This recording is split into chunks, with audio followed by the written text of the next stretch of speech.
with precious stones and pleasant things. And pleasant things. Thus he shall act against the strongest fortresses with a foreign Elohim, with a strange Elohim. Some take this also, just like I said with Allah and all of that. Some also take this as an alien, because some translate this as an alien god. So they connected with the beast having a connection with what people would call now aliens, extraterrestrials, which we know are fallen angels. So in a way, there's truth to that interpretation. Strongest fortresses with a foreign Elohim. So it would be interesting if the beast decides to call the Almighty by a different name, just like the two witnesses will appear and give the true name for the Almighty.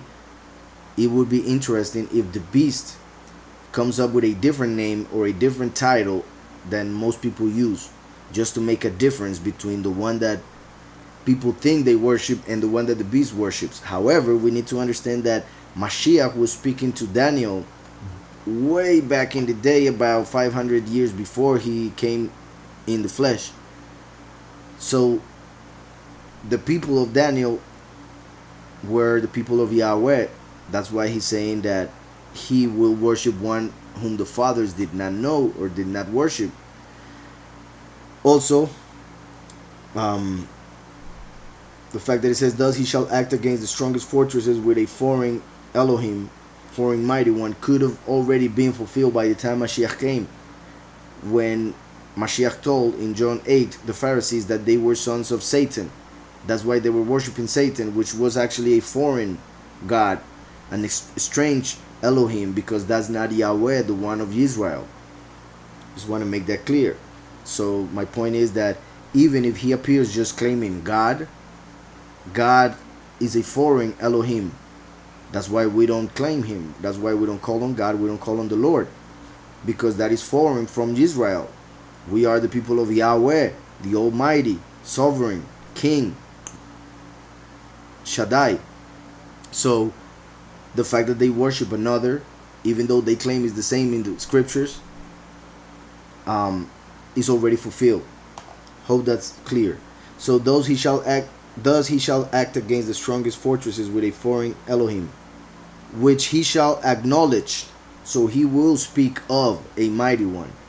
Many people claim that he won't, that he will only speak bad things about the Almighty. Yet we see that he will acknowledge a false mighty one as the real one, and people will accept him. So people will think that that false mighty one is the real one, and the one that he's blaspheming is the one of the two witnesses whom people will believe is the false one. Hope you're following. Which he shall acknowledge and advance its honor.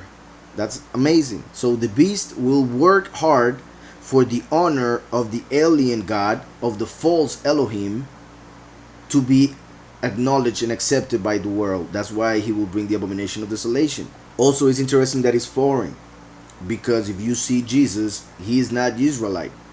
He's an European, at least. So he's foreign. He's not an Israelite. His skin is completely white. His eyes are blue or green, depending on the image that you see. But they're never dark, though. His hair is long, straight, and a bunch of other things. So that also fits with the image that people see of God and Jesus. So thus he shall act against the strongest fortresses with a foreign mighty one, foreign God, which he shall acknowledge and advance its honor. And he shall cause them to rule over many, and divide the land for gain. Divide the land for gain. This is important and amazing, because in the Abraham Accord that they are doing right now, the land is going to be divided. At the end, they're going to divide it one way or another, and that will bring destruction.